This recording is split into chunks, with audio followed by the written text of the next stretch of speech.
elle est en place. C'est la poudre. Tiens, on a découpé une femme en morceaux rue de la bienséance à 2 pas du chat. Tiens, on a découpé une... I am a feminist.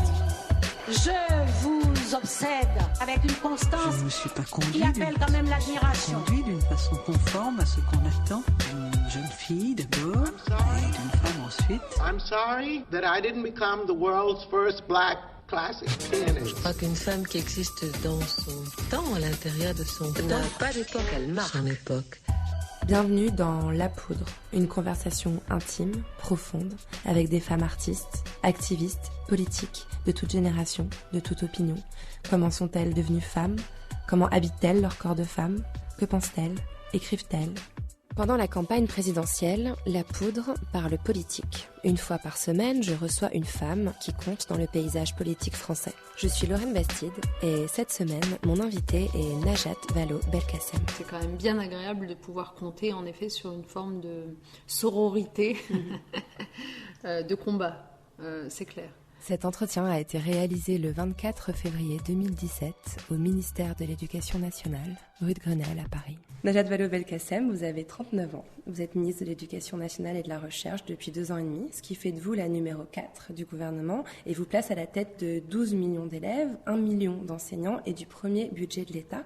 Avant cela, vous avez été ministre des droits des femmes, de la ville, de la jeunesse et des sports, ministre des droits des femmes et porte-parole du gouvernement. Vous faites partie de la poignée de ministres, vous êtes 6, à avoir conservé un portefeuille pendant toute la durée du mandat de François Hollande.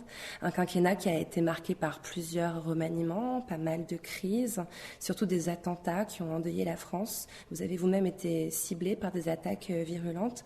Pardonnez-moi, l'introduction est un peu longue, mais ce que je veux dire, c'est... comment ça va ? Ça va très bien, je vous remercie.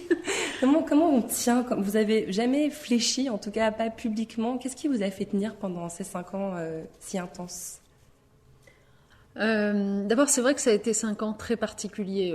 Si je devais retenir une chose plus que d'autres, je pense que la période des attentats est celle qui a été la plus marquante quand on est ministre, a fortiori ministre de l'Éducation nationale. C'est-à-dire qu'en effet, on a la responsabilité de ces millions d'élèves et de leurs enseignants que vous évoquiez. Et qu'au lendemain des attentats, par définition, on se retourne beaucoup vers l'école pour nous aider à comprendre, répondre à nos questions quand on est élève et même quand on est parent. Oui, la gestion de l'après-attentat a été un moment pour moi très marquant, que j'oublierai absolument jamais. Et puis de manière plus générale, pour la responsable politique que je suis, ça a été des moments où notre pays a vacillé. Il y a eu plus ou moins d'union nationale, de capacité à faire communauté. C'était le cas au lendemain de janvier, c'était un peu plus difficile au lendemain de novembre, c'était carrément problématique au lendemain de Nice. Donc pour la responsable politique que je suis, c'est vrai que ça a été des moments aussi d'inquiétude et puis de mobilisation autour de mais qu'est-ce qu'on fait pour quand même redonner envie aux gens de vivre ensemble, tout simplement. On doute dans ces moments-là ? Oui, enfin on doute. On est inquiet parce qu'on est responsable en fait, tout simplement. On se laisse pas aller à la facilité. Certains le font honnêtement, mais en tout cas c'est pas du tout ma nature, se laisser à la facilité. De rechercher le bouc émissaire sur qui on va taper publiquement, donnant l'impression aux gens que la meilleure façon de résoudre le problème du terrorisme, c'est d'exclure une partie de la population française. Enfin, bon, donc quand on ne va pas dans cette facilité-là et qu'au contraire, on essaye d'être rigoureux dans la pensée et de chercher quand même à atteindre le bien commun, c'est complexe. Pour ce qui me concerne comme ministre de l'enseignement supérieur et de la recherche, par exemple, c'est le moment où j'ai fait beaucoup appel aux chercheurs. Ouais.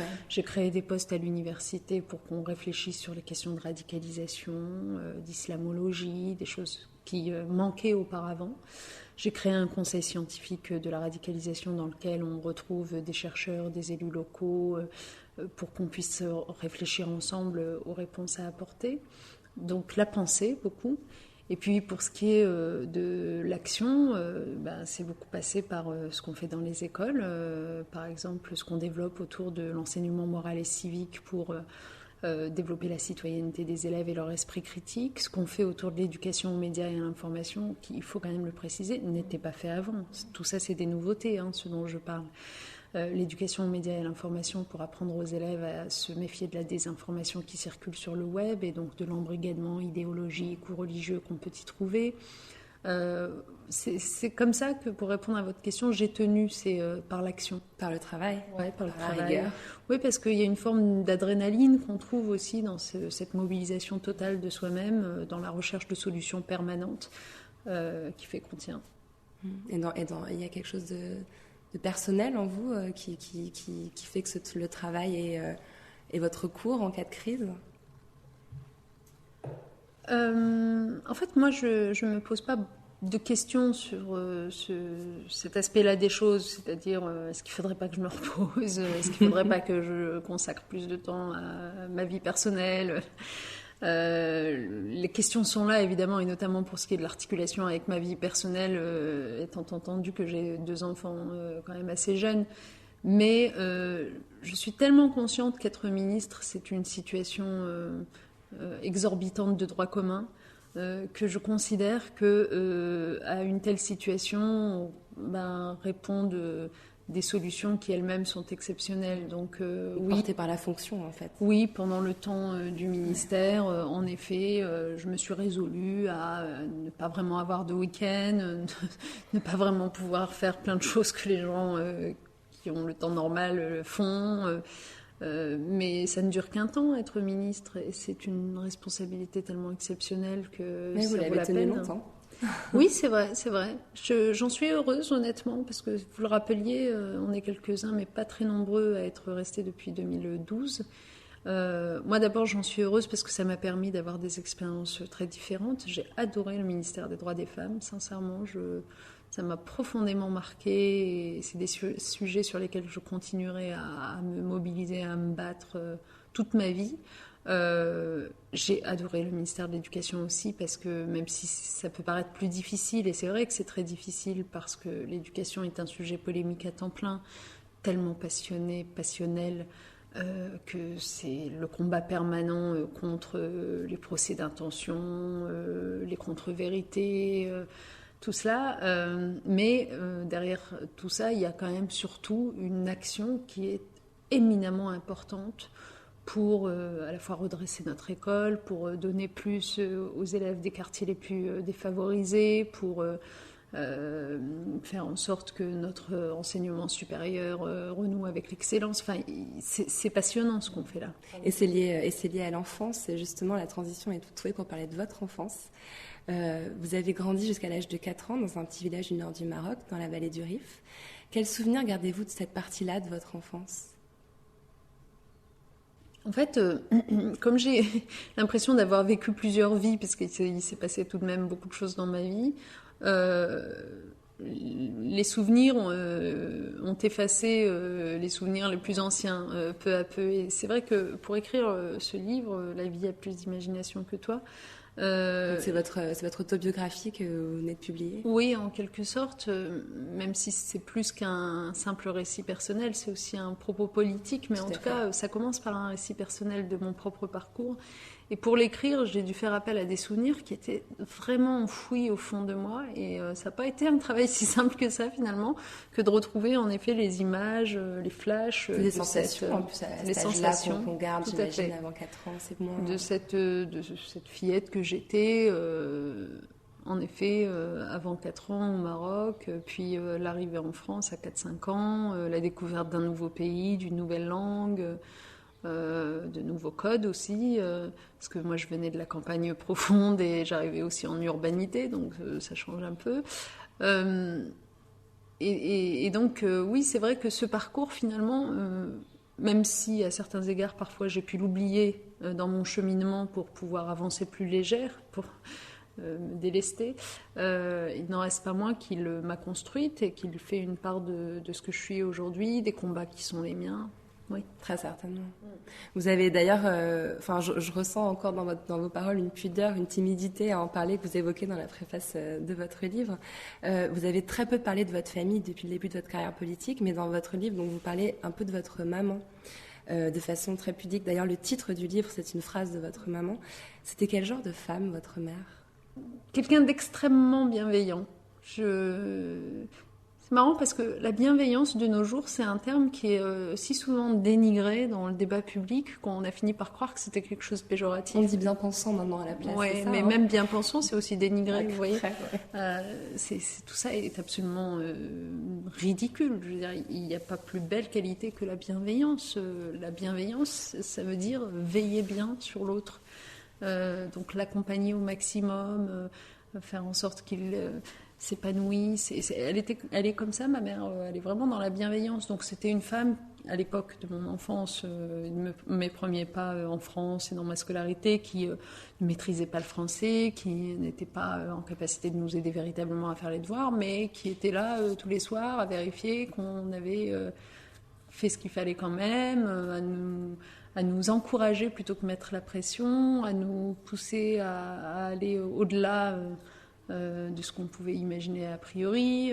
D'où cette phrase, la vie a plus d'imagination que toi. Et elle a tellement raison. C'est vrai que d'abord c'est une phrase qui fait du bien quand on finit par y croire, et moi maintenant j'y crois, qui fait du bien dans les moments de doute ou de trouble, quand on vient d'être défait de quelque chose, qu'on a raté un concours, un examen, un projet.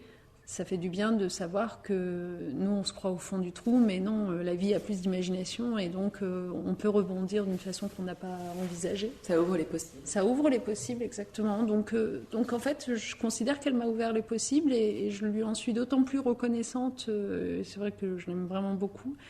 Qu'elle-même, je trouve que peu de possibles lui ont été ouverts et que c'est aussi en filigrane par rapport à ce qu'elle n'a pas eu et ce qu'elle peut légitimement déplorer de ne pas avoir eu, que je me suis construite. Faire des études supérieures longues parce qu'elle n'a pas eu accès à l'école, rechercher l'indépendance financière parce qu'elle ne l'a pas eu, être féministe dans l'âme et rechercher l'égalité entre les hommes et les femmes parce que c'est pas l'expérience qu'elle a faite. Voilà. C'est vrai que ce qu'on lit entre les lignes, c'est un schéma familial assez proche, disons, des rôles de genre contre lequel le féminisme essaye de se battre. Votre maman, vous la décrivez même comme Cendrillon, au détour d'un paragraphe. Votre papa, on le sent plus absent, très absorbé par un travail d'ouvrier. Je crois qu'il a poussé loin du Maroc quand vous étiez toute petite. Et je me demandais, vous venez de me répondre en quelque sorte, hein, si votre engagement politique venait de ce modèle parental que vous avez eu. Oui, même si moi je suis attachée à une chose dans mon engagement politique, c'est bien sûr que les expériences qu'on a connues nous forgent un certain nombre de combats, de valeurs, etc. Mais attention à ne pas mener que les combats qui correspondent à l'expérience qu'on a vécue. Vous voyez ce que je veux dire ? Je vais vous en donner un exemple. Moi je suis très engagée de longue date contre l'homophobie. Pour l'égalité des droits entre citoyens, quelle que soit leur orientation sexuelle. Pour autant, je n'ai pas fait l'expérience de l'homosexualité ou d'être victime d'homophobie moi-même et dans mon entourage non plus. Donc, je trouve que c'est important de pouvoir s'associer à un combat qui en fait est un combat universel, même quand on ne l'a pas vécu soi-même. C'est une forme de discrimination, vous parlez de l'homophobie, mais il y a beaucoup de combats politiques qui se rejoignent, notamment dans le féminisme, parce que c'est une forme de domination d'une partie de la population sur une autre, donc on la retrouve, il y a des similitudes quand même. Oui, c'est vrai. De toute façon, tout ce qui consiste à établir une hiérarchie entre les personnes en fonction soit de leur couleur, soit de leur sexe, soit de leur orientation sexuelle, soit tout plein de choses, leur conviction religieuse. Tout cela est détestable. Et en fait, c'est ça qu'il faut combattre, finalement.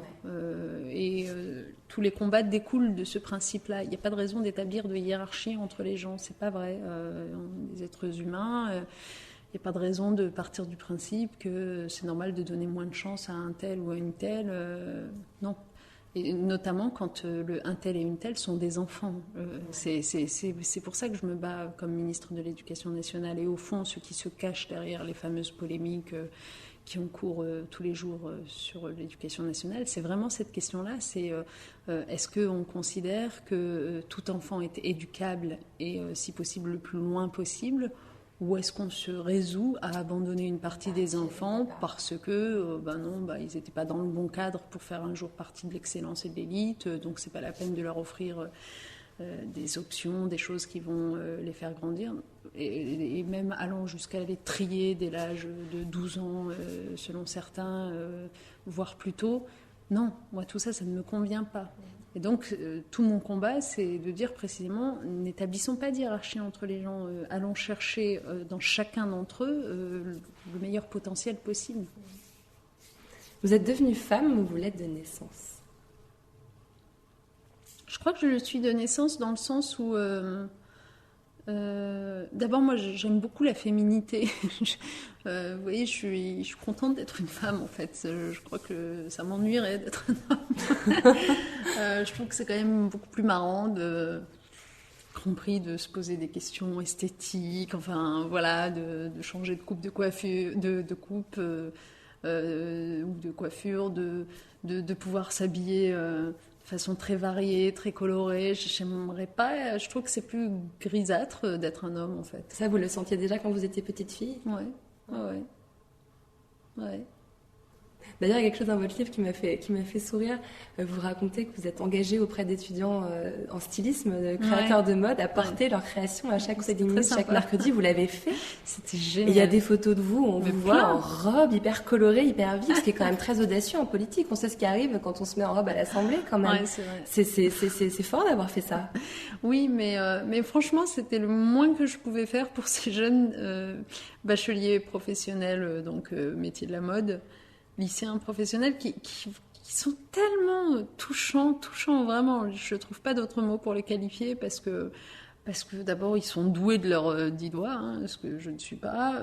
Ils ont des rêves plein les yeux. Ils n'ont pas tant d'occasions que ça d'être valorisés. Moi, c'est un vrai sujet pour moi, les lycéens professionnels. Je trouve quand même que derrière les discours permanents sur il faut revaloriser l'enseignement professionnel, on entend ça dans tous les discours politiques. Allons creuser un petit peu et voir la réalité de ce qui se fait. Non, honnêtement, il y a très peu de gens qui s'y intéressent suffisamment pour aller valoriser sur le long terme. Et il n'y a qu'à voir, mais c'est ce que je raconte dans le livre, il n'y a qu'à voir les réformes qu'on a adoptées sur l'enseignement professionnel pendant ce quinquennat qui sont quand même très, très, très importantes, précisément pour en faire un enseignement choisi et pas subi. Elles ont à peine été commentées, ça n'intéresse personne. Alors là, pour le coup, ça va pas faire polémique parce que ça n'intéresse personne. C'est pas sérieux, c'est important. Là, les 700 000 jeunes qui passent par les lycées pro, ça leur plairait qu'on parle d'eux en positif. Et donc voilà, cette anecdote de porter leur tenue vestimentaire, moi, ça m'a fait en tout cas super plaisir. Et eux, je crois aussi, parce que du coup, je leur envoyais aussi les photos, parce qu'il y avait tout le temps une cascade de photos qui étaient prises à la sortie de l'Élysée. Et ça leur fait des souvenirs marrants, quoi. Ah, puis vous étiez bien. Non, mais c'est vrai. Souvent, les femmes politiques, on les voit adopter le tailleur pantalon noir ou gris pour faire le moins de vagues possible, j'imagine. Vous avez eu le cran de le faire. Ouais. Enfin, j'ai aussi fait le tailleur pantalon noir ou gris. Oui, il y en a quelques-uns aussi. Mais quand même, il y a plus de fantaisie en fait, ce que j'ai remarqué, c'est que les jours où vous vous levez avec... pas trop l'envie et tout ça, pas envie de vous prendre la tête, vous allez chercher le noir et le gris. C'est vrai, je connais. Moi, c'est jean et pull, mais c'est pareil. Vous vous rappelez de votre adolescence, de l'adolescente que vous étiez dans les quartiers nord d'Amiens, donc vous êtes installée après votre arrivée en France avec votre famille? Alors, l'adolescente... Moi, j'étais quand même assez... on sortait pas beaucoup avec ma sœur aînée, donc, parce que dans la fratrie, donc, on est 7 enfants. J'ai ma sœur aînée qui me dépasse d'un peu plus d'1 an, puis moi. Puis il y a tout un écart de 7 ans avant que viennent les autres. Et donc les autres, on les a toujours appelés encore aujourd'hui les petits. Ils ont 30 ans, mais on les appelle les petits. En fait, on sortait pas beaucoup. Même pas du tout en réalité, notre sortie essentielle c'était l'école. J'ai pas eu d'expérience du style de celle que font aujourd'hui mes enfants par exemple, qui consiste à aller très régulièrement chez leurs copains le week-end ou à les accueillir. Je me souviens pas de tout ça. Et finalement c'est pour ça que je suis revenue dans l'ouvrage sur cette expérience du théâtre. Parce que pour moi ça a vraiment été le moment, une espèce d'éclaircie où il s'est joué beaucoup de choses, à la fois une espèce de petite confiance en soi qu'on prend parce qu'on monte sur scène, une aventure collective, Ouais, donc c'était ça qui me portait beaucoup à ce moment-là, le théâtre. Et puis pour le reste, j'étais une grande lectrice, donc je passais infiniment de temps à la maison à lire. Vous lisiez quoi? Vous vous rappelez de quelques romans qui vous ont habité à l'époque? Adolescente, si on considère que c'est vers 11-12 ans, moi j'ai été très très très touchée par un livre de Vasconcelos qui s'appelle Mon bel oranger.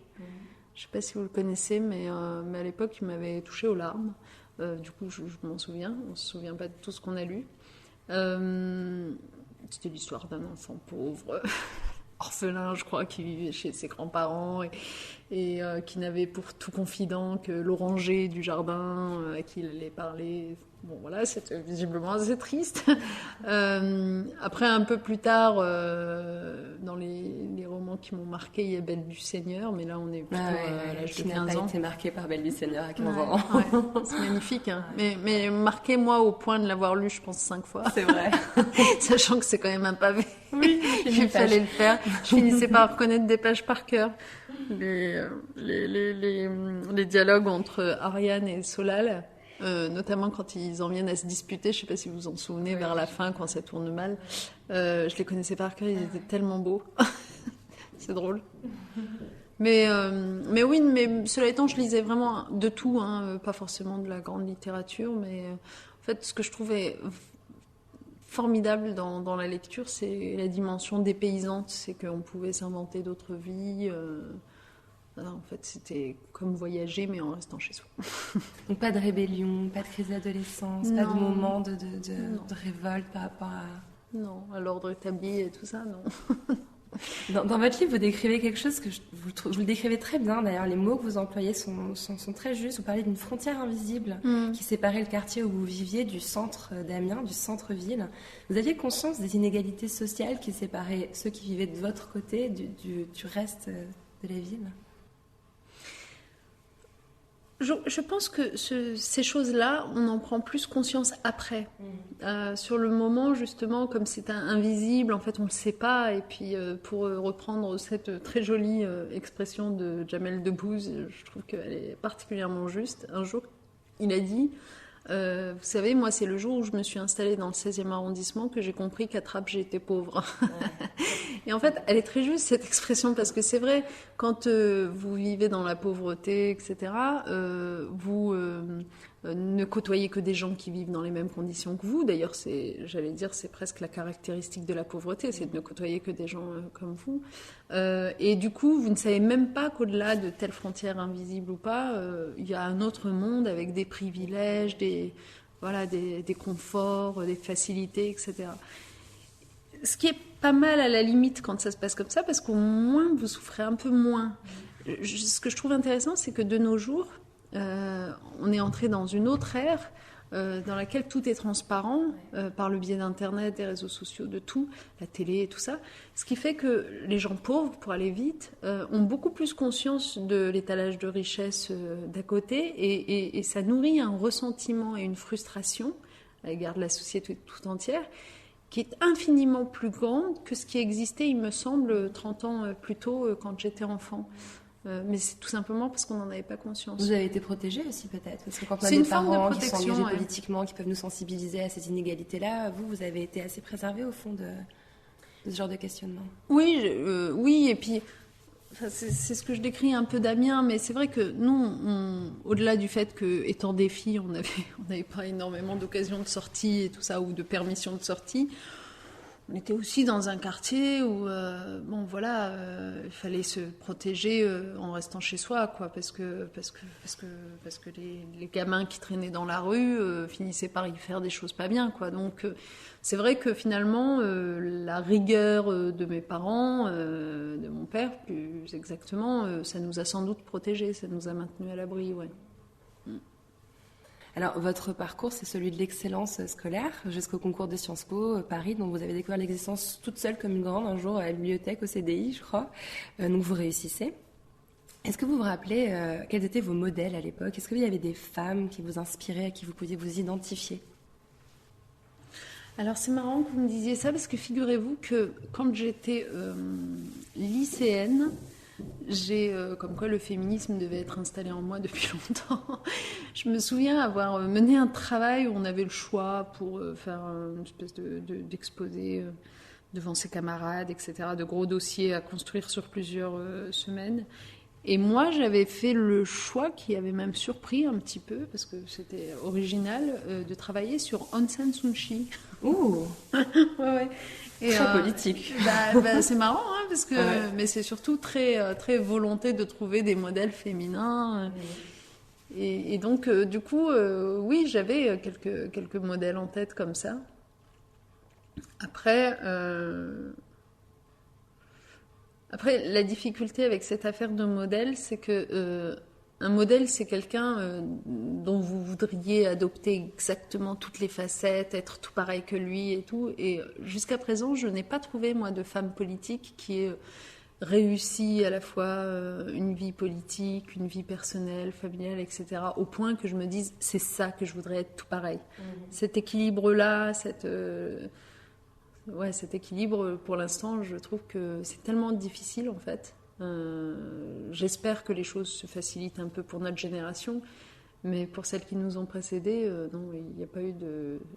Dans ma question, il y avait une espèce de petite pensée cachée, c'est qu'en fait, j'ai l'impression que la représentation est importante et que pour trouver des modèles, il faut aussi avoir des gens qui nous ressemblent dans la société, dans lesquels on puisse s'identifier. C'est vrai. Et j'imagine qu'à l'époque où vous rentrez à Sciences Po, il n'y avait pas beaucoup de ministres avec vos origines sociales, votre éducation. Ça devait être difficile de trouver des gens.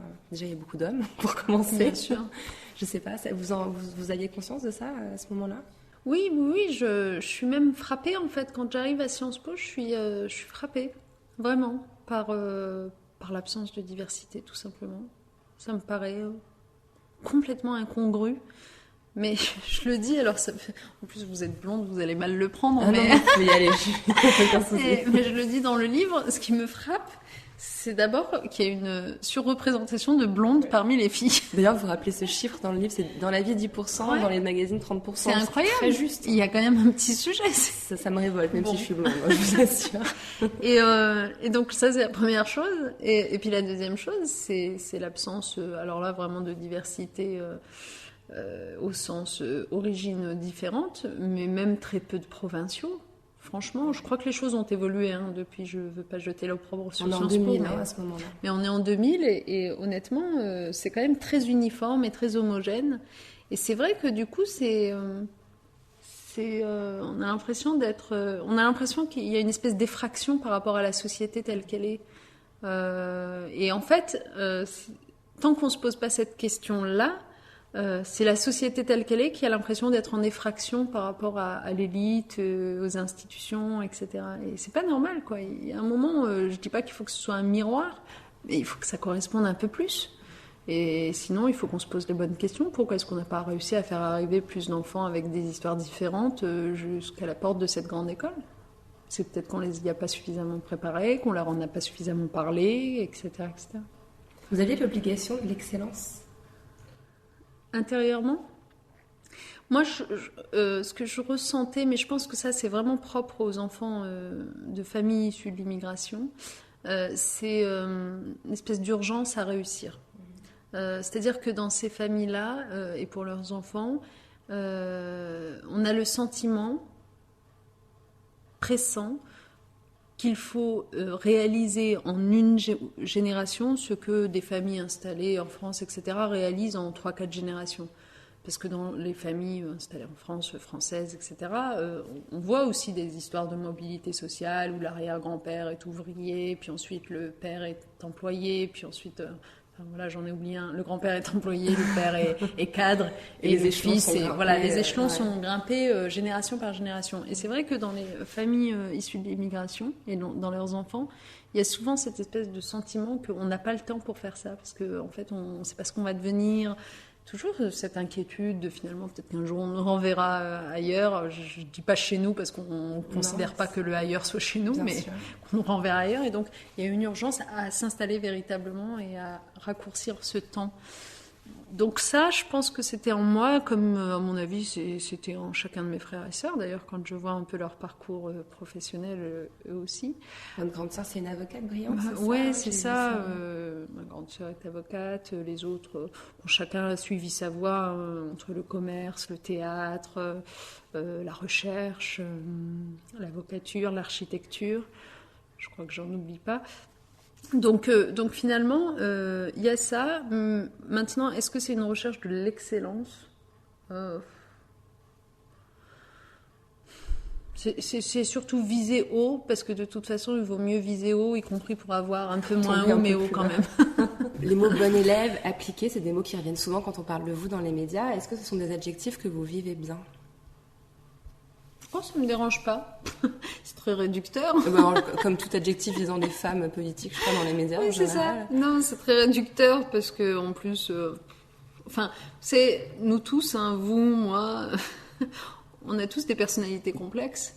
On est à la fois discipliné et sauvageon, on est réfléchi et passionné, Donc, de toute façon, tout adjectif, en effet, est un peu réducteur. C'est sûr que c'est marrant parce que c'est des adjectifs, ceux que vous avez évoqués, qui sont souvent accolés aux femmes. Et en plus, accolés sur un mode péjoratif. Ça me fait beaucoup rire. Quand même, hein, je trouve que les observateurs et ceux qui écrivent ce genre de choses devraient s'interroger parce que dans le même temps qu'ils réclament que nos enfants à l'école soient disciplinés, sages, etc., quand ils utilisent ces adjectifs à notre égard, les femmes politiques, en fait, c'est des critiques. Donc à un moment donné, il faut qu'ils se mettent en accord avec eux-mêmes, quoi. Soit c'est une qualité, soit c'est un défaut. C'est vrai que la longueur de la jupe, pas qu'elle soit ni trop courte ni trop longue. C'est exactement ça. Ça va jamais. Donc bon, voilà, moi ça me dérange pas plus que ça, mais je pense que je suis aussi autre chose que ça. Alors, j'ai essayé, pour enchaîner très naturellement sur ce que vous venez de dire, de faire le tour des attaques sexistes les plus emblématiques dont vous avez été l'objet. C'est quasiment impossible, hein. Il y en a eu quand même un bon paquet. J'ai fait un petit florilège, j'espère que vous m'en voudrez pas, mais je trouvais ça bien aussi de les rappeler. Le conseiller UMP Franck Keller qui s'interroge en septembre 2014 sur les atouts que vous avez utilisés pour convaincre François Hollande de vous donner un grand ministère. Le journaliste du Point, Jean-Paul Bréguely, qui parle de votre soutif et de vos bijoux comme des écrans de fumée quand vous parlez à l'Assemblée. Ou ce charmant député UMP, Hugues Foucault, qui trouve que vous suçotez sensuellement votre stylo sur Twitter. Honnêtement, comment on fait pour garder son calme et surtout sa dignité dans un contexte pareil ? On a beaucoup d'humour. Ah oui, il en faut, je pense quand même, non ? C'est dingue. Et de sens de l'autodérision. On est charitable. Vraiment, on est très charitable et bienveillant à l'égard de son prochain. On n'est pas rancunier, puis surtout, on est occupé par des choses tellement plus importantes que tout cela. C'est des bêtises, tout ça. Mais en même temps, c'est bien que ces bêtises-là, à défaut d'être... de recevoir à chaque fois réplique de la part de celle qui en est victime, c'est bien qu'elle soit notée par les observateurs. Ouais. C'est un peu comme par exemple l'histoire de la robe de Cécile Duflot. Je trouvais ça très bien que Cécile Duflot ne fasse pas de réponse là-dessus. Et dans mon souvenir, elle n'a pas créé une polémique autour de ces sifflets, tout ça. En revanche, il était nécessaire, et j'avais pris part à cela à l'époque, que l'opinion publique dise son intolérance à l'égard de ce type de pratique. Et ça a été fait sur les réseaux sociaux beaucoup, tant et si bien que les médias se sont sentis obligés d'embrayer. C'est très bien, comme que les réseaux sociaux, des fois, ça peut avoir du bon. Et ça, je trouvais que c'était bien parce que ça disait que notre niveau d'intolérance à l'égard des attaques sexistes s'était élevé. Ça, c'est bien, parce qu'il y a 5 ans, je vous assure que ce serait passé inaperçu. Ouais. Vraiment. Donc, finalement, par rapport aux propos que vous me rappeliez, je ne pense pas qu'il fallait que je réagisse outre mesure, moi, parce que c'est leur donner plus d'importance qu'ils n'en méritent, mais c'est toujours bien quand d'autres réagissent. En fait, pour leur faire comprendre que c'est pas possible. Vous avez aussi subi des attaques racistes extrêmement nombreuses. Est-ce qu'elles sont plus douloureuses que les sexistes? C'est une hiérarchie un peu bizarre que je vous demande de faire. Non, je comprends. Mais...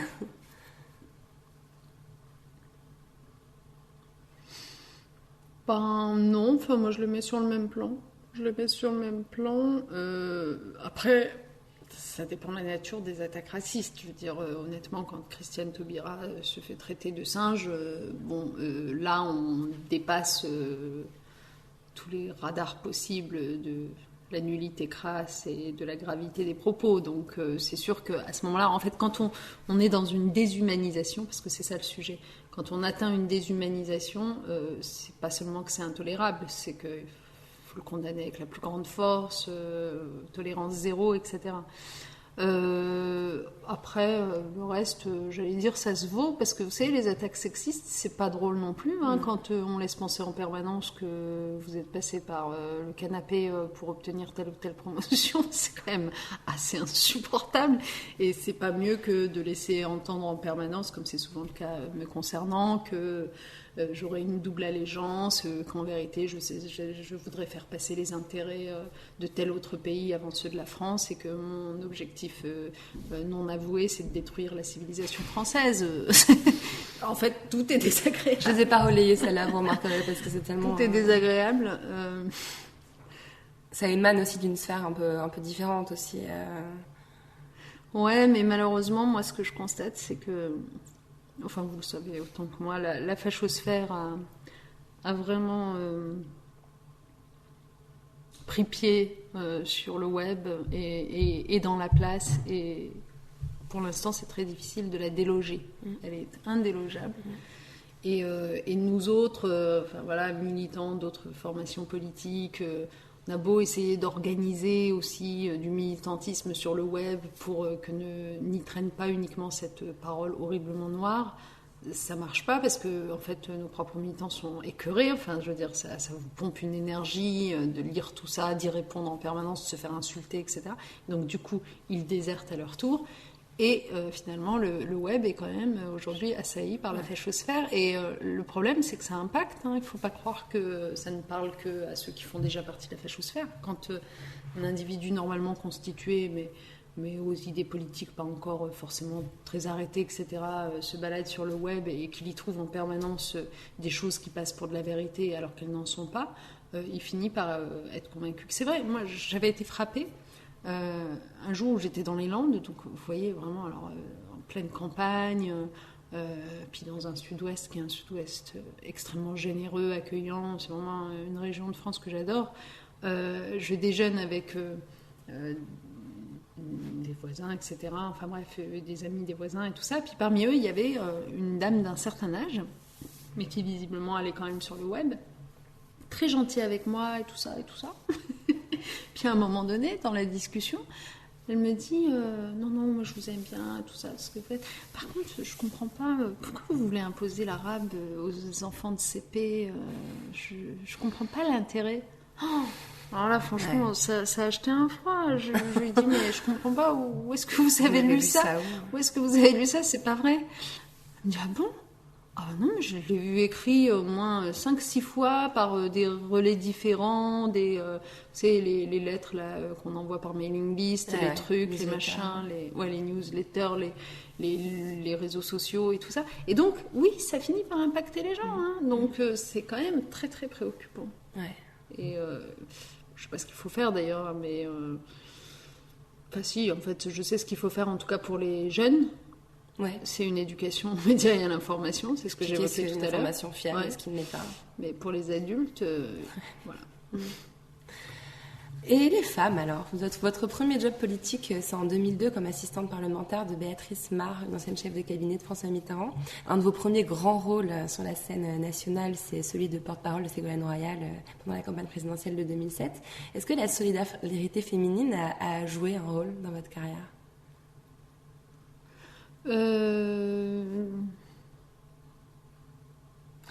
Oui, à certains égards. C'est-à-dire que je l'ai bien vu, par exemple, sur les combats menés aux droits des femmes. C'est quand même bien agréable de pouvoir compter, en effet, sur une forme de sororité de combat. C'est clair. Moins à d'autres égards. C'est-à-dire que on est encore, malheureusement, dans une situation où certaines femmes, une fois arrivées tout là-haut au sommet, se dépêchent de faire tomber l'échelle pour éviter que d'autres la prennent à leur tour. Ferme bien la porte derrière toi. Non, franchement, ça existe aussi, il faut le dire, parce que sinon on n'est pas honnête. Et donc ce réflexe-là, il continue à fonctionner, mais moi je me dis qu'il continuera à fonctionner tant qu'on sera des exceptions en fait au sommet, et qu'il faut vraiment dépasser au moins le seuil de 30% pour être naturellement dans notre élément, et donc ne plus se poser de questions comme ce qui fait ma valeur, c'est ma rareté, donc s'il y a trop de femmes autour de moi, j'aurai moins de valeur, blablabla, blablabla. Enfin, mais c'est une réalité. Alors, il y a un épisode en particulier dont j'aimerais parler avec vous, vous l'avez un peu évoqué, c'est l'un de vos derniers chantiers comme ministre des droits des femmes, les fameux ABCD égalité. Alors, leur ambition était somme toute bien modeste, si je ne me trompe pas, c'était de casser les stéréotypes de genre faisant rage à l'école, de promouvoir une meilleure orientation pour les jeunes filles, notamment qui sont souvent orientées vers des filières bien précises, par exemple le soin à la personne. Moi, j'ai surtout le souvenir des violences, des réactions à l'époque, et je me demande comment vous le comprenez aujourd'hui. Est-ce que la France n'était pas prête à entendre que les hommes et les femmes sont égaux ? Oui, mais la réponse est dans votre question, et même dans l'étonnement que vous manifestez. Mais la réponse est là, c'est-à-dire que, en fait, moi aussi j'ai été surprise. Mais oui, des choses qui nous paraissaient évidentes. Il faut progresser dans le sens d'une meilleure égalité femmes-hommes. Soudain sont apparues pas si évidentes que ça pour des gens qui ont utilisé des méthodes absolument exécrables de manipulation, de mensonge permanent, de diffamation pour jeter l'opprobre sur ce programme des ABCD qui, franchement, c'est simplement une mallette avec des outils pour que les enseignantes et les enseignants à l'école primaire expliquent aux filles et aux garçons que oui, quand on est une fille, on peut faire pompier, quand on est un garçon, on peut travailler dans une crèche, enfin des choses comme ça. C'était vraiment extrêmement dangereux pour la civilisation. C'est de l'idéologie même, on vous l'a dit carrément. Et donc voilà, ces personnes qui ne voulaient pas de tout ça ont utilisé le mensonge, sont allées raconter à des parents d'élèves que en fait, ce qu'on allait apprendre à leurs enfants, c'était qu'ils pouvaient changer de sexe s'ils le voulaient, ou d'orientation sexuelle, etc. Donc évidemment, il y a une espèce d'hystérie collective qui s'est mise en route à ce moment-là, avec des responsables politiques qui ont joué les irresponsables, qui ont jeté de l'huile sur le feu. Je vous rappelle quand même que l'un d'entre eux est allé jusqu'à venir sur un plateau télé avec un livre pour enfants et à dire « mais vous vous rendez compte, ce qu'il y a écrit dans ce livre pour enfants, c'est scandaleux, etc. » Comme s'il voulait brûler en place publique des livres pour enfants. Donc du coup, l'opprobre a même été jeté au-delà des ABCD de l'égalité sur l'ensemble de la littérature jeunesse. On s'est retrouvé dans certaines municipalités FN à avoir des maires qui faisaient la chasse à certains ouvrages jeunesse dans les bibliothèques municipales. Mais quelle horreur! Rien que de vous raconter tout cela, franchement, j'en ai la nausée, vraiment. Et tout ça parce que il y avait une espèce d'alliance étrange entre des intégristes, parce que c'était ça, des intégristes qui, au nom de la religion, ne voulaient pas qu'on remette en cause les fondamentaux de la hiérarchie entre les sexes. Des gens qui, après avoir perdu le combat contre le mariage pour tous, se cherchaient une nouvelle raison d'être, c'est la manif pour tous, et donc ont trouvé la théorie du genre comme nouveau cheval de bataille. Puis des fous, quoi. Donc c'est tout ce magma qui a réussi à créer cette hystérie, et moi je la regrette profondément. Et en plus, franchement, on a été un peu la risée du monde, du monde sur ces sujets. Mais après, lorsqu'il a été décidé forcément de passer à autre chose, parce qu'il fallait quand même calmer aussi cette hystérie, quoi qu'on en pense, ce qui a été mis en place, c'est-à-dire un plan d'égalité filles-garçons qui passait par la formation des enseignants dans les écoles supérieures du professorat sur ces questions de détection des stéréotypes, etc. C'est très intéressant. Alors, il y a un rapport qui est sorti la semaine dernière qui dit qu'il faut aller plus loin, que pour l'instant la moitié des écoles supérieures du professorat le font vraiment, mais pas l'autre moitié. Oui, non, mais moi je suis d'accord, il faut aller plus loin, c'est sûr. En même temps, regardez les résistances que ça provoque, ça prend du temps, ce genre de choses. Alors il y a un autre épisode un peu douloureux dont j'ai envie de vous parler, c'est la sombre affaire du Burkini. À l'époque, vous êtes opposé à Manuel Valls assez frontalement sur l'épisode. Est-ce que les images de cette femme qu'on a chassée d'une plage parce qu'elle portait un foulard sur la tête, chassée Manu Militari, vous ont choqué, comme elles ont choqué beaucoup de féministes en France? À l'époque, clairement, moi je déteste l'instrumentalisation de ces sujets-là. Et vraiment, je veux le redire ici parce qu'il faut être juste avec les gens. C'est pas tant à Manuel Valls que je me suis opposée à ce moment-là. C'est à ces mères qui, alors qu'ils n'avaient jamais vu un burkini sur leur plage, adoptaient des arrêtés anti-burkini. Enfin, on voyait la tournure que ça allait prendre, ça allait devenir le nouvel outil de stigmatisation de population, qu'elle porte ou qu'elle porte pas le burkini, parce que potentiellement elle pourrait porter le burkini. Et c'est ça qui m'a profondément déplu. Et puis par ailleurs, c'est quand même j'allais dire juridiquement, quand on s'intéresse un peu à nos libertés fondamentales, c'est quand même une sacrée question que de se dire dans l'espace public, une plage c'est un espace public, jusqu'où on accepte que vous couvriez ou que vous vous découvriez. Enfin, je veux dire, c'est... A contrario, on pourrait faire aussi le même exercice sur est-ce qu'on a le droit d'être seins nus ou pas, et adopter des législations pour dire, non, pas sur ma plage. Enfin, non, quoi. D'ailleurs, le Conseil d'État a rejeté ces décrets, il les a déclarés inconstitutionnels. Pour cette raison-là. Pour cette raison, parce qu'ils allaient trop loin dans l'atteinte aux libertés fondamentales. Donc... Il y a quand même toute une frange de la gauche qui, au nom de la laïcité, s'engouffre dans ce genre de comportement, de vision de la femme. Oui, mais faire attention à ça. Faire attention. Moi, ce que je demande sur ce sujet, soyons clairs, c'est absolument pas de la complaisance... avec telle ou telle population. Non, moi je veux juste que les mêmes règles soient appliquées avec toutes les populations, tous les individus. Moi je crois très fort à la laïcité parce que je la comprends. Enfin, en tout cas, il suffit de lire la loi de 1905 pour la comprendre. Donc beaucoup des gens qui la dévoient aujourd'hui et qui l'instrumentalisent, visiblement ne l'ont pas lue ou font exprès de ne pas la comprendre. Mais la loi de 1905 et la laïcité, c'est une loi de protection. C'est la garantie que vous et moi seront traités de la même façon par les pouvoirs publics et par les services publics, quelle que soit notre conviction ou absence de conviction. Que vous n'aurez pas plus droit à l'école parce que vous êtes catholique et moi musulmane, que je n'aurai pas plus droit à être soignée parce que je suis musulmane et vous catholique, etc. etc. C'est quand même majeur. La laïcité, c'est d'abord une règle qui s'impose au pouvoir public. C'est une règle de neutralité à l'égard des citoyens. Et c'est ce qui protège les citoyens qui savent qu'ils seront pareillement traités. Du coup, dans quel interstice faut-il aller se faufiler? Avec quelle mauvaise intention faut-il y aller pour en venir à dire mais non, en fait, il faut empêcher tel individu de s'habiller de telle ou telle façon dans l'espace public? Mais ça n'a rien à voir. De quoi on parle? C'est pas l'espace public qui doit être neutre, c'est les services publics. C'est... Voilà, vous voyez la différence. Oui. En fait, c'est super que vous la rappeliez. Mais ce dévoiement, ce qui est terrible, c'est que ça fait des années qu'il dure dans le débat public. Et ce faisant, il a fini par donner l'impression à des tas de gamins, et à leur famille d'ailleurs, que la laïcité, c'était un truc dirigé contre l'islam. En fait, c'est politique, là-haut, quand ils nous parlent de la laïcité, en fait, ils veulent nous faire violence pour ce qu'on est, nos cultures, nos racines, nos familles, etc.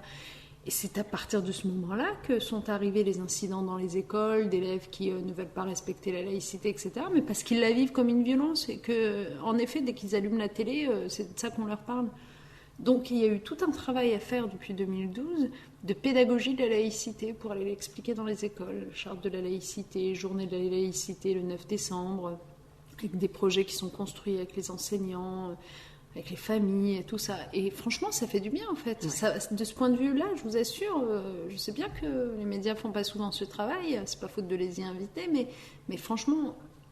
Se balader dans les écoles, c'est prendre conscience qu'aujourd'hui, en 2017, sur la question de la laïcité, on est quand même mieux qu'en 2012. C'est quand même plus apaisé parce qu'il y a un travail de pédagogie qui a été fait. Et ma crainte, C'est que là encore, tout vienne à s'arrêter ou à revenir à l'instrumentalisation permanente. D'ailleurs, ça nous amène directement à la question que je voulais vous poser ensuite. Vous avez affronté récemment Marine Le Pen dans l'émission politique. Moi, personnellement, d'ailleurs, elle en use de plus en plus récemment l'argument des droits des femmes pour nourrir le sentiment islamophobe en France. Comment on lutte contre ça quand on est féministe, en fait, quand on a une idée un peu plus précise de ce que c'est que le droit des femmes? D'abord, je pense que il y a une hygiène du débat public à avoir avec Marine Le Pen qui consiste à ne jamais prendre pour argent comptant ce qu'elle raconte. C'est pas parce qu'elle se dit féministe. Non, mais c'est la base, quoi. Je veux dire, c'est pas. Mais c'est d'ailleurs, puisque vous parliez du débat que j'avais avec elle, c'est ce qui rend très délicat l'exercice de débat télévisuel avec elle. C'est qu'en fait, elle raconte n'importe quoi à chaque fois qu'elle ouvre la bouche. Mais c'est terrifiant.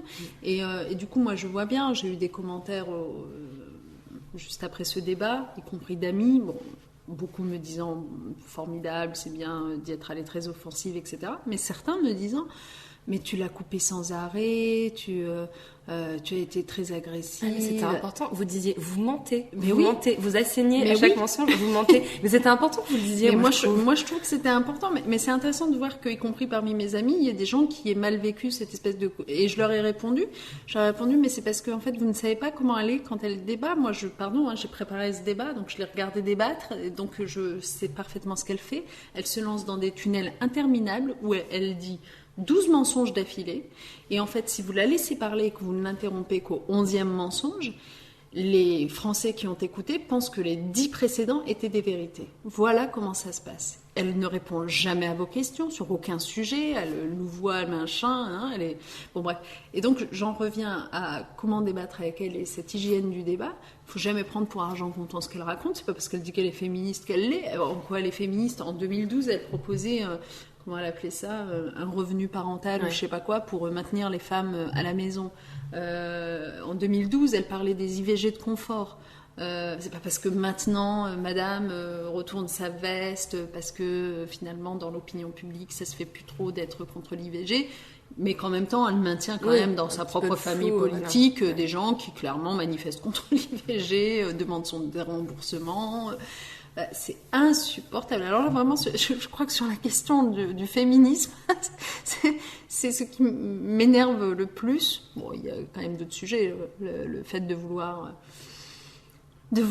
empêcher les enfants de familles étrangères d'accéder à la scolarisation gratuite, c'est aussi un sacré sujet.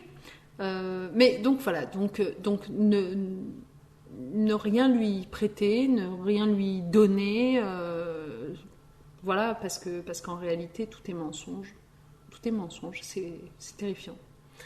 On a quand même vu aux États-Unis quelqu'un qui mentait beaucoup, convaincre une partie de la population assez importante pour accéder au pouvoir. Vous avez peur aujourd'hui qu'elle soit élue? Moi, je pense que c'est possible, ouais. Moi, je pense que c'est possible. Et qu'il faut vraiment un sursaut des Français. Parce que, en fait, ce qui me fait dire que c'est possible, c'est que je trouve que ça fait des années qu'on vit avec une espèce de discours décliniste permanent sur tous les sujets. Y compris, on l'a vu pendant ce quinquennat, alors que honnêtement, ce quinquennat, quand même, a été un quinquennat d'efforts, de reconstruction de plein de choses. Je pense à l'éducation, mais il y a plein d'autres sujets, santé, etc. Et bien, malgré tout, quand vous allumiez votre télé, quand vous lisiez la presse, quand vous écoutiez globalement les commentaires, on était toujours sur le mode... c'est une catastrophe, notre école est très fond, notre hôpital public ne fonctionne plus, notre économie, regardez, comparez-la avec les économies voisines, on va encore plus mal que les autres par rapport à l'Allemagne, blablabla. Discours décliniste permanent, ne correspondant pas à la réalité, je veux dire... Prenons l'école, par exemple. C'est vrai que ça allait mal en 2012, indéniablement, puisque des sacrifices énormes y avaient été faits par l'ancienne majorité. Mais enfin, depuis, on l'a reconstruit quand même. Il se passe des choses, ça va mieux. Ça, c'est pas dit que ça va mieux. Et bien, à force d'avoir ce discours décliniste, du coup, les Français, ils se disent, mais puisque tout va mal, après tout, autant essayer ce qu'on n'a pas essayé, à savoir Marine Le Pen. Et quand vous venez et que vous leur dites, mais vous vous rendez compte qu'elle va tout détruire, mais ils sont bien... placé pour vous répondre, mais détruire quoi, puisque tout est déjà détruit. En fait, les observateurs et ceux qui écrivent, là, ceux qui alimentent ces chroniques du déclin en permanence, il faut qu'ils aient conscience de leur responsabilité, vraiment. Parce que c'est eux qui, finalement, installent cette espèce de terreau sur lequel prospère le aquabonisme et le essayons autre chose, quoi qu'il nous en coûte. Je suis un peu déprimée, là. Non, je suis désolée. J'aurais aimé que vous me disiez, mais non, jamais.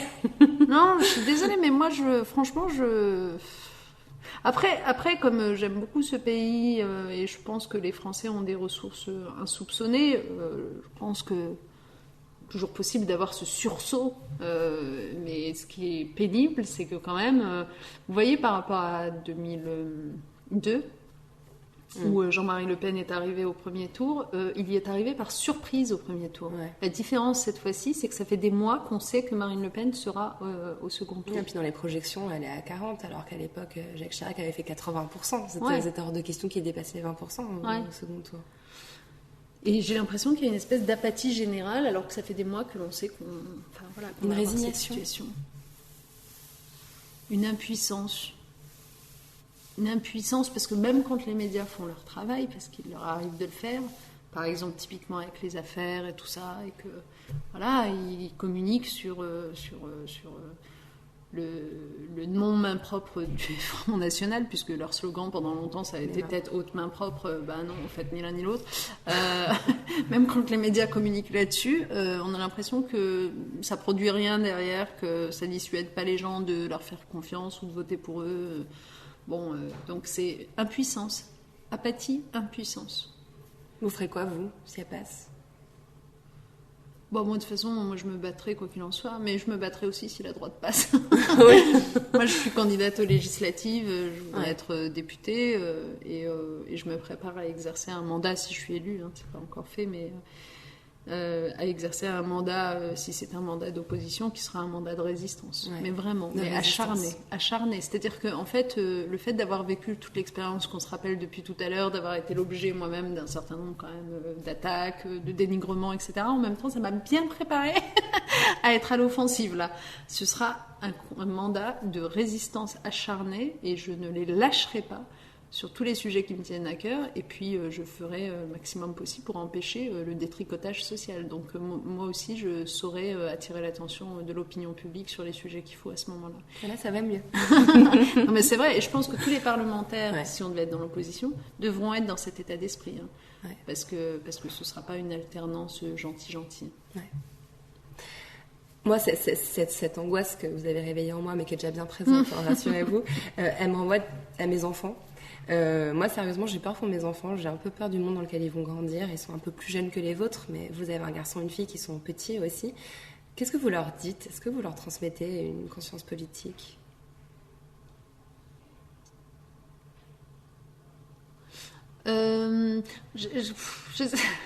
J'essaie de pas trop parler de politique avec mes enfants parce que, en fait, je savoure le fait d'avoir pu être ministre avec des enfants en bas âge. Parce que je pense que ça doit être vraiment, vraiment difficile d'être ministre avec des enfants adolescents, vous voyez. Parce que, alors là, du coup, ils se prennent tout dans la figure en permanence, sur les réseaux, dans la cour d'école, etc. Alors que j'ai eu une chance incroyable qui est que j'ai commencé à être ministre en 2012, ils avaient 3-4 ans. Là, je termine, ils ont 9 ans. Ils vont commencer à avoir un portable maintenant. Ils ont 8 ans, oui, exactement. Pour l'instant, je ne leur ai pas autorisé tout ce qui est accès à Internet, etc. Et donc, du coup, ils sont un peu quand même passés à côté, parce que vous imaginez, je veux dire, ça m'est arrivé une fois qu'ils ne passent pas à côté de ça. Et franchement, ça m'a détruite intérieurement, sincèrement. C'est une fois où mon fils est tombé, alors c'est de ma faute parce que j'avais laissé le magazine traîner, est tombé sur un exemplaire de Valeurs Actuelles, sur lequel je figurais en photo en couverture, avec marqué comment elle élève nos enfants dans la haine de la France. Bon, Valeurs Actuelles, sympathique. En même temps, voilà. Et donc je vois mon petit garçon, en plus très émotif et tout ça, tellement chou, qui vient me voir dans le salon où j'étais avec ce magazine à la main et qui me dit « Maman », avec une voix tremblotante, donc il sentait quand même qu'il y avait quelque chose qui n'était pas normal, il me dit « Maman, pourquoi ils disent que tu élèves nos enfants dans la haine de la France ?» Oh non, c'est horrible, honnêtement ça. Et là, en une fraction de seconde, je me suis dit, oh mon Dieu, comment je réagis. Et là, je suis partie d'un éclat de rire simulé, bien sûr, en lui disant, mais non, mais c'est une blague, c'est des humoristes, tu vois. Pas mal. Voilà, c'est de l'humour, c'est comique et tout. Ah d'accord, mais je vais le garder, hein. Vas-y, va jouer, je vais le garder. Mais ça m'a tellement énervée intérieurement, vous n'imaginez pas. En fait, c'est ça, finalement, les attaques, quand il n'y a que moi, c'est pas grave, parce qu'on se carapace. Mais là, quand ça touche les petits. Donc pour revenir à votre question, la politique, du coup, j'essaie d'éviter de leur en parler beaucoup, mais en fait, ils me font rire parce qu'ils ont quand même compris des trucs et tout. Alors, du coup, ils ont bien compris que leur maman était de gauche. Alors, des fois, ils me sortent des espèces de théorèmes sur la gauche, la droite. Ça me fait trop rire. Genre, j'ai partagé mon goûter parce que moi aussi, je suis de gauche, maman. Des choses comme ça, mais c'est tellement chaud. Donc, voilà. Donc j'espère que je les dégoûterai pas de la politique parce qu'il y a souvent ce genre de réaction dans les enfants, une espèce de mise à distance de ce que faisaient les parents, mais là pour l'instant ça va. Alors ça me mène directement à ma question suivante qui est un petit peu bizarre, mais c'est un rituel dans l'émission, je la pose à toutes les femmes que je reçois. Comment vous entendez-vous avec votre utérus ? Oula. Elle peut surprendre. Qu'est-ce que vous attendez comme réponse là-dessus ? En fait, j'attends pas de réponse. J'obtiens des réponses qui sont toujours assez diverses. Mais dans mon esprit, j'ai l'impression que l'utérus des femmes, en fait, c'est vraiment ce qui pose problème systématiquement. Si on est mère, ça va pas. Si on n'est pas mère, ça va pas non plus. C'est l'organe qui nous renvoie en permanence à notre fonction reproductive, en fait. Voilà, on peut être apaisé avec lui. Non, je suis apaisée. J'aimerais bien qu'il m'offre la possibilité d'être mère à nouveau. Ah, ça c'est j'aimerais bien, ouais. Vous allez avoir le temps. Bah oui, c'est vrai. En plus, c'est le moment ou jamais. Mais ça se commande pas, ces choses-là. Mais j'aurais bien aimé même dans des temps où j'étais plus occupée. Je trouve que c'est magnifique, la maternité, moi. Et pas du tout incompatible, pas du tout un frein à l'exercice de responsabilité. Non mais je pense que ça doit être compliqué quand même. Hein. Mais enfin, regardez, par exemple, dans le gouvernement, Juliette Méadel a été nommée ministre alors qu'elle était enceinte de mémoire de quasiment 5 mois. Donc elle a accouché, ou 6 mois, elle a accouché 3 mois après. Voilà, c'est faisable. Hein. Elle est ministre de l'aide aux victimes, c'est ça ? De l'aide aux victimes, ouais. Un dur boulot en plus. Oui, parce qu'en plus, pour elle, c'était horrible, parce que, vous êtes mère vous-même ou pas ? Oui. Donc, vous voyez à quoi ça ressemble, une femme qui vient de mettre au monde un enfant. C'est une espèce de fontaine de larmes, en fait, d'une sensibilité exacerbée. Ouais. Et là, vous êtes en charge de l'aide aux victimes, c'est-à-dire que le lendemain ou le surlendemain, vous devez aller auprès des familles, des victimes, des proches, etc. Et c'est horrible, quoi. Je ne sais pas comment on tient, sincèrement. Je me sentir d'empathie avec elle plusieurs fois. Ouais. Moi aussi, j'ai vraiment beaucoup pensé à elle. Mais elle est forte. Bon, ma dernière question, c'est la poudre, le nom de l'émission. Qu'est-ce que ça évoque pour vous quand je vous dis la poudre ? Moi, la poudre... pour se faire belle, quoi. Aller se repoudrer, j'adore cette expression. Voilà, c'est d'abord ça. Après, sinon, la poudre...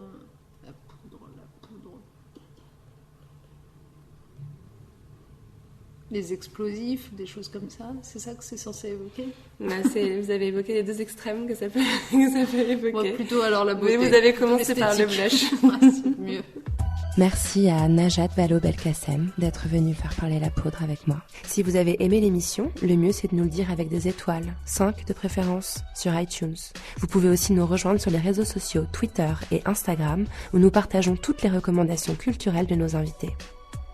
N'oubliez pas de vous inscrire à notre fabuleuse newsletter sur notre site nouvellesécoutes.fr et cliquez sur La Poudre. La Poudre est une émission produite par Nouvelles Écoutes. Elle est réalisée par Aurore Meyer-Mailleux avec Zisla Tortello, assistante de production, et Zaki Halal pour le mixage. Retrouvez toutes nos émissions sur nouvellesécoutes.fr.